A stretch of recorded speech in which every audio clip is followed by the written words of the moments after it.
Marcus Aurelius began every morning with a single thought. Today could be my last day. This could be my final breath. But he didn't say it with fear. He said it with serenity, with calm, with clarity. Because to him, death wasn't an enemy. It was a teacher. Death taught him lessons life never could. Each morning, he didn't wake as an emperor, but as a mortal. And that awareness made his entire day sacred. It reminded him to live as if this was his last sunrise, and to waste none of it. Think about it. When your eyes open, a thread connecting you to yesterday is gone. You are no longer promised tomorrow. Time is no longer beside you. It stands before you. And your duty? To be aware with every breath. Marcus wrote, "He who begins the day with the thought of death loses nothing." To remember death is not weakness, it is vigilance. It's not despair, it's awareness. Because what we truly forget is not that we will die, but that we are alive. Today, people avoid death as if silence itself will protect them. They never want to mention it, never want to look at it.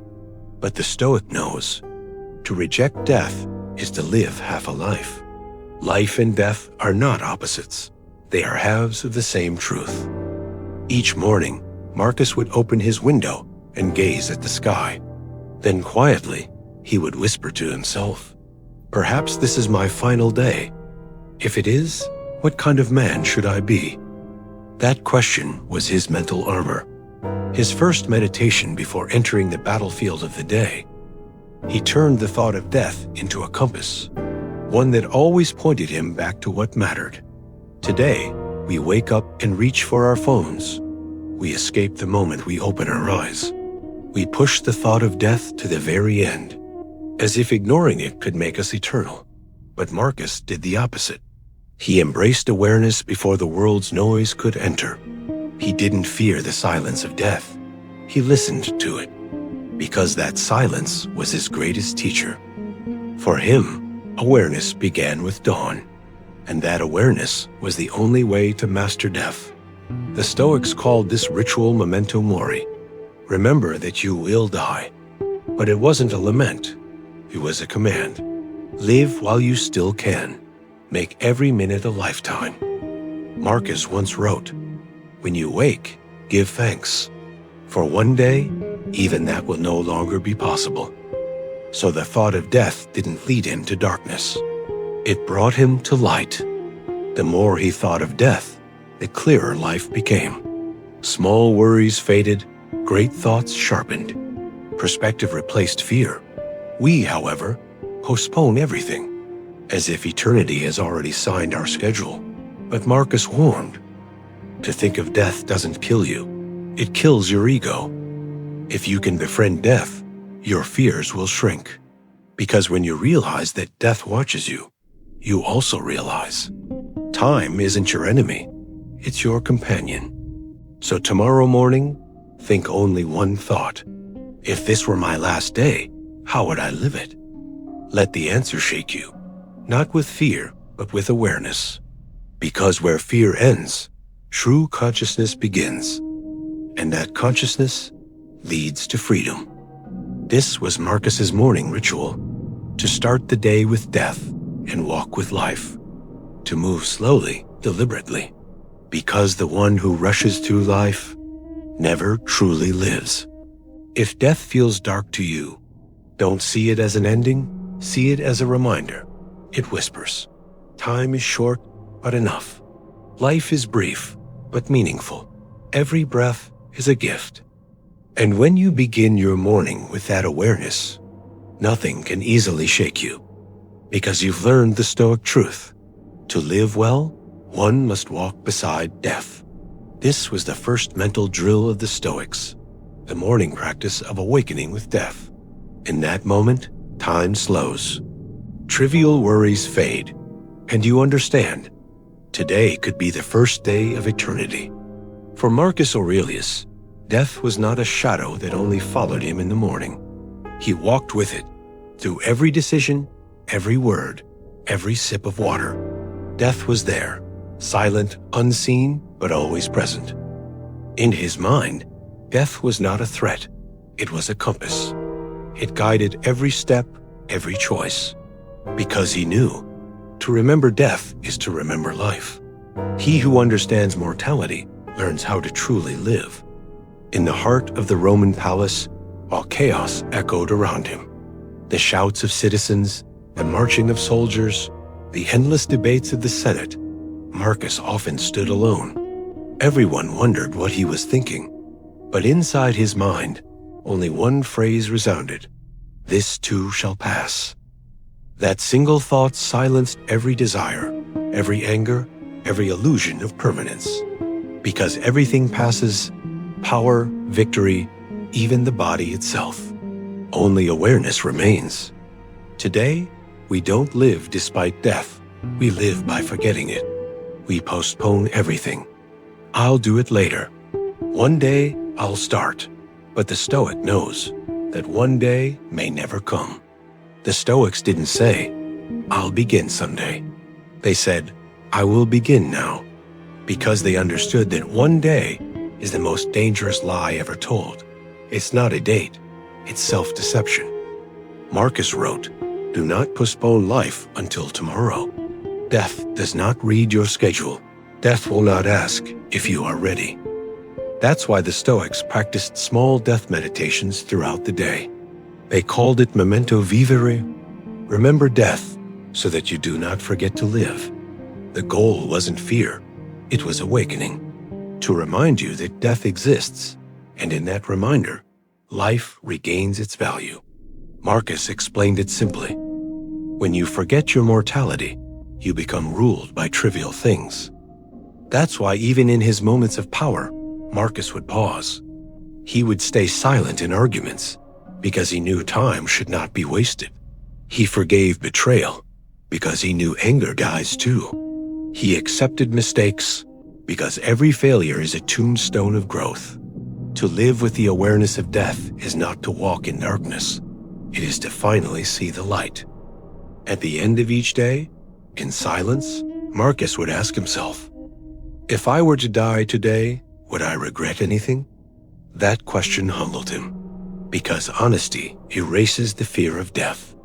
We avoid that question today, but what we avoid pursues us. The Stoic does not run. He looks death in the eyes, and in that moment, death loses its power, because awareness is stronger than death. Once, Marcus wrote, "Death approaches me every day, yet I become a little more immortal each time." What did he mean? Not the immortality of flesh, but of consciousness. Every moment of awareness is a victory over time. Every mindful breath slows eternity, and in that stillness, life expands. To think of death is not depression, it is awakening. Because death whispers, "Live while there is still time." This was Marcus's second mental exercise, to remember the silence of death throughout the day. When making a choice, when speaking a word, when anger rises, ask yourself, "If this were my last day, would this action honor me?" That question cleanses the mind. Pride fades. Anger softens. Patience awakens. And you realize death is not punishing you. It's teaching you. In his meditations, Marcus wrote, "Think of death each day, because one day you won't be able to." Today, take one quiet moment during the day. Breathe deeply and whisper, "One day I will die." That thought won't weaken you. It will free you. Because once you accept that truth, you stop racing against time and start walking with it. And in that walk, death stops being an enemy and becomes your guide. That guide leads you back to the present moment. Because death does not pull you into darkness. It pushes you into light. Marcus Aurelius understood this. That's why he grew stronger by remembering death, while we grow weaker by forgetting it. Sometimes immortality isn't about escaping death, but about never forgetting it. This is the second Stoic exercise. Remember death in the middle of the day. Like Marcus, let a single whisper echo in your mind. This too shall pass. Because that whisper teaches you both life and death. One day, Marcus Aurelius wrote, "To fear death is to deny the law of nature." These words were born not in war, but in silence, the kind of silence where truth reveals itself. Because Marcus had realized something profound. The fear of death is not truly fear of dying. It is the misunderstanding of living. We are not afraid of death itself. We are afraid of leaving life unfinished, of not becoming who we were meant to be. But Marcus knew, once you accept that something can be taken from you, it loses the power to control you. To the Stoics, life was never ownership, it was a loan, and every loan must one day be returned. So he didn't suppress the fear of death, he observed it. He would sit in darkness, summon the feeling to the front of his mind, and quietly ask, "Who are you?" Then he would wait. In that silence, fear lost its mask, because what is seen cannot enslave you. Marcus wrote, "When you can look directly at a fear, its strength begins to dissolve." That was the essence of the third Stoic exercise. Don't resist death, observe it. Today, we run from death, but everything you run from only grows larger.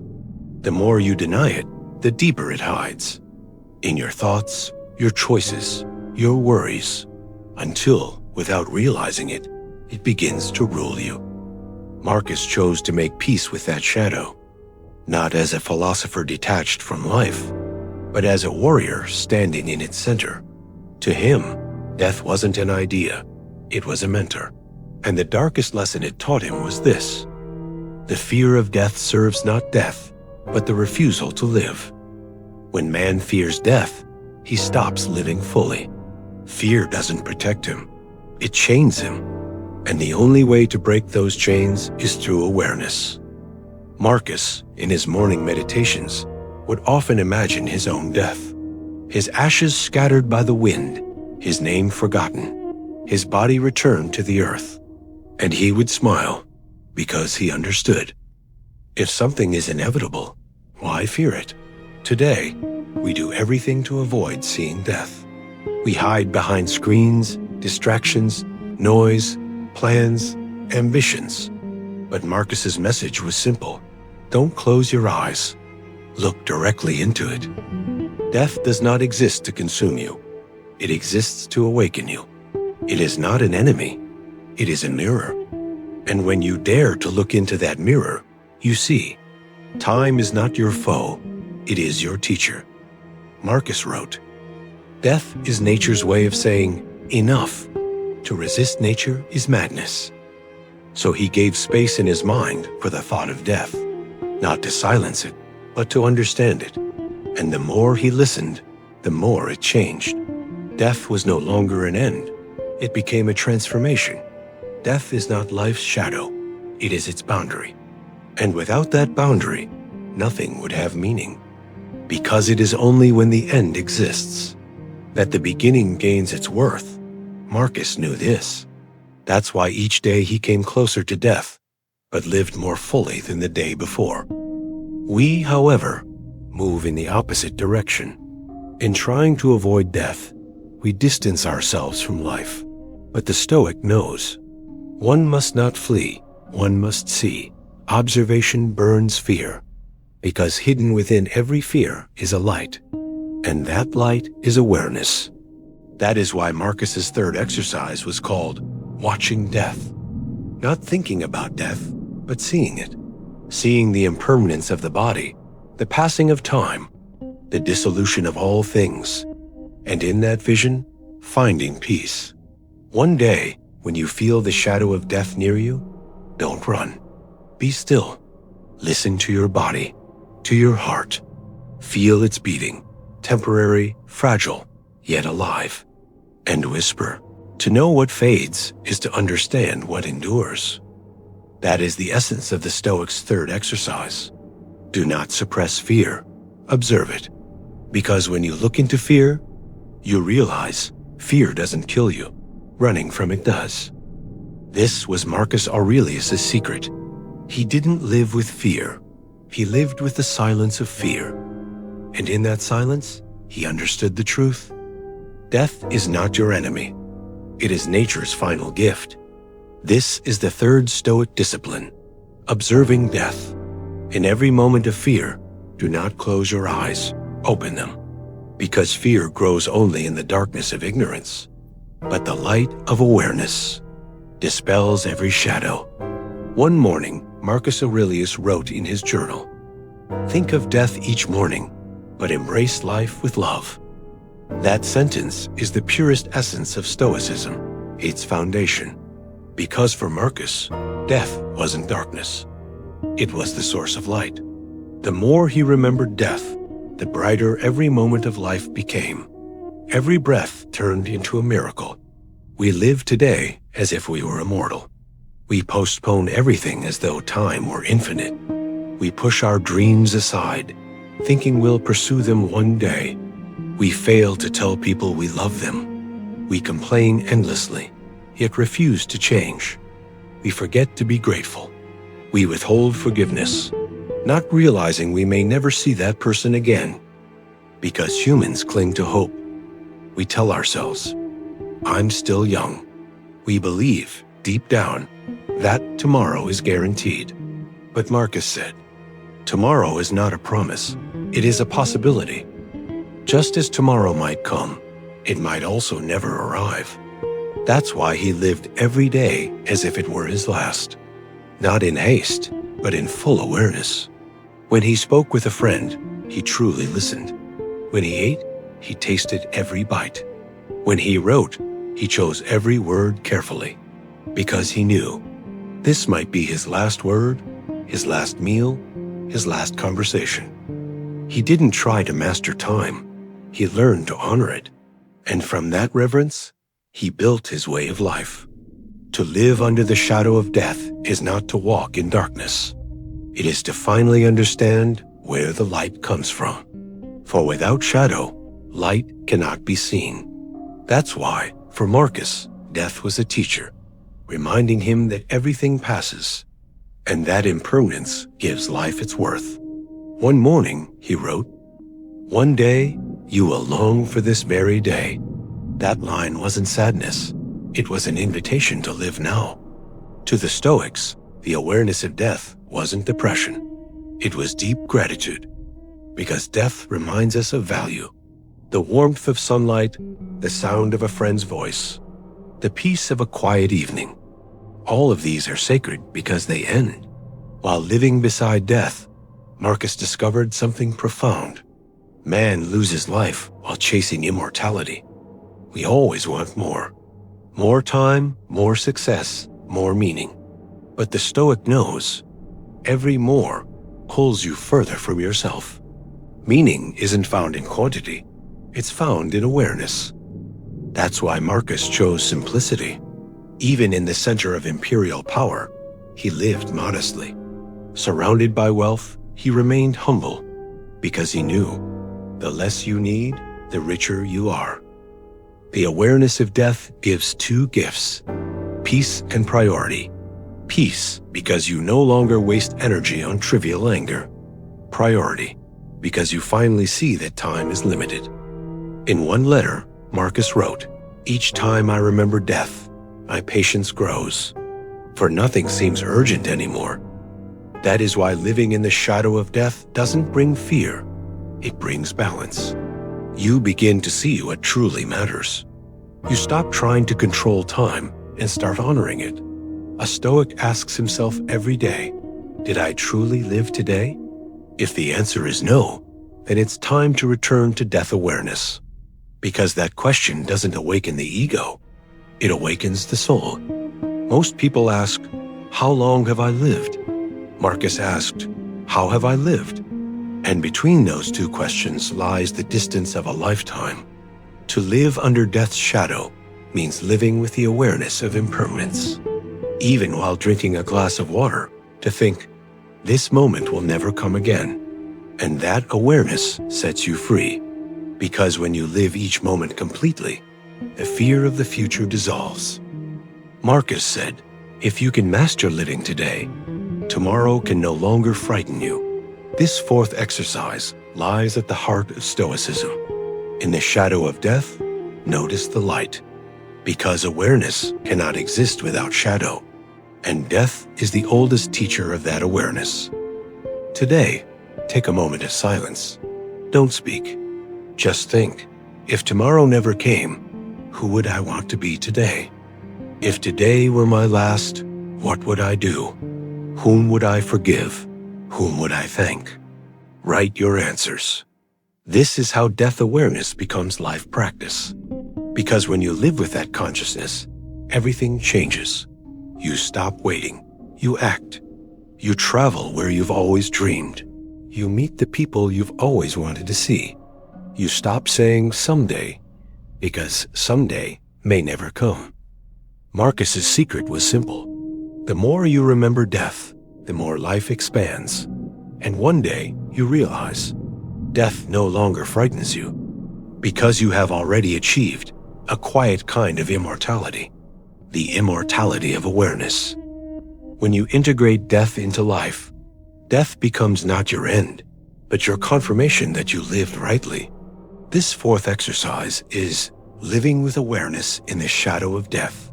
Know that every moment is temporary, but feel the eternity within each one. Remember, no pain, no failure, no humiliation will last forever. Ask yourself, in a month, in a year, who will even remember this? When you understand that truth, you stop clinging to the noise of life. You breathe deeper. You whisper to yourself, "This too shall pass," because to live with awareness is to defy death itself. And when you live with awareness, death becomes not your enemy, but your oldest friend, your silent companion, your proof that you truly lived. On the final morning of his life, Marcus Aurelius sat in a small tent facing the eastern horizon of Rome's frontier. There, he waited, not in despair, but in readiness. The voice that had once commanded legions was now a quiet whisper. Yet his composure remained unchanged. His eyes still carried that same calm light, not the fire of a general, but the serenity of a sage. That day, on the last page of his journal, he wrote, "Death is not a loss.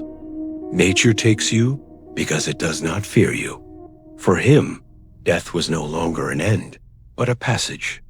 As natural as breathing, as inevitable as sleep. But Marcus realized something profound. We do not fear sleep because we expect to wake. So why do we fear death? Because we do not know if there will be a morning after. And the Stoic learns to trust, even when he cannot see the dawn. Marcus Aurelius's peace with death was this: not rejecting the unknown, but walking with it, becoming its companion. He no longer saw death as an enemy, but as a friend. He once summarized it in a single sentence: "Death is not the end of life, but the continuity of nature."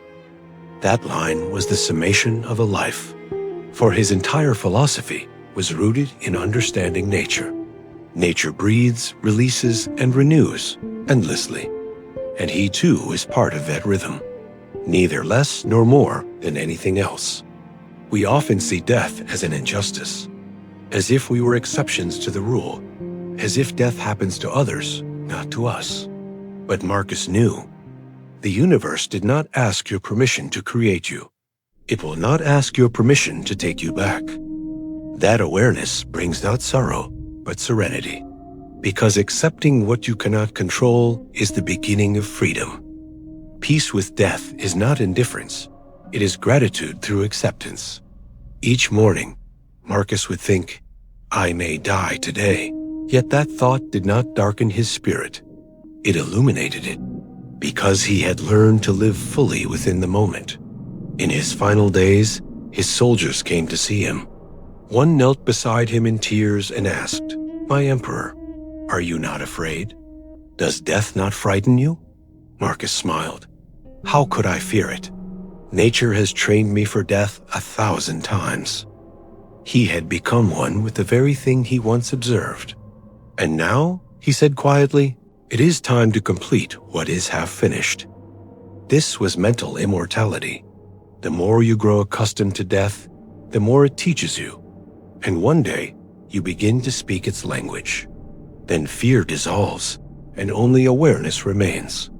To the Stoic, true immortality lies not in the body, but in consciousness. When a man dies, his body returns to the earth, but his awareness merges with the flow of the cosmos. Marcus called this not a soul, but the echo of nature. We belong to nature. Death does not erase us, it reshapes us. Just as fire becomes smoke and waves turn to mist, so too do we return to form's endless cycle. So Marcus did not resist death. He surrendered, not in defeat, but in trust. To surrender to nature is not to give up. It is to align yourself with a greater harmony. Marcus's final words were never recorded, but his student Cassius Dio wrote, "When the emperor died, there was a smile on his face, as if he had finally found the answer he had sought all his life." That smile was Stoic wisdom, because he who fights death will always lose, but he who makes peace with death becomes eternal. Marcus's last message was simple. Your soul is part of nature. When nature calls you home, do not be afraid. You are merely returning. We fear death because we think it separates us. But to Marcus, death was reunion, a return to the rhythm of the universe, the balance of nature, the silence of eternity. To make peace with death is the highest Stoic discipline, because once the thought of death no longer shakes you, no storm in life can break you. Even in his final breath, Marcus's mind was calm, because he understood. Death is not the boundary of awareness. It is its beginning. The silence of death is far wiser than the noise of life. And within that silence, everything regains meaning. A breath, a glance, a touch, a word, each becomes sacred once more. This was Marcus Aurelius's final legacy. Do not let death frighten you, for life itself has been preparing you for it. And in the quiet of time, his final truth still echoes. When nature calls, give thanks and go. This is the fifth and final exercise, making peace with death. Do not suppress it. Do not flee from it. Simply accept it. Because true peace is born from surrender, and surrender begins where fear ends.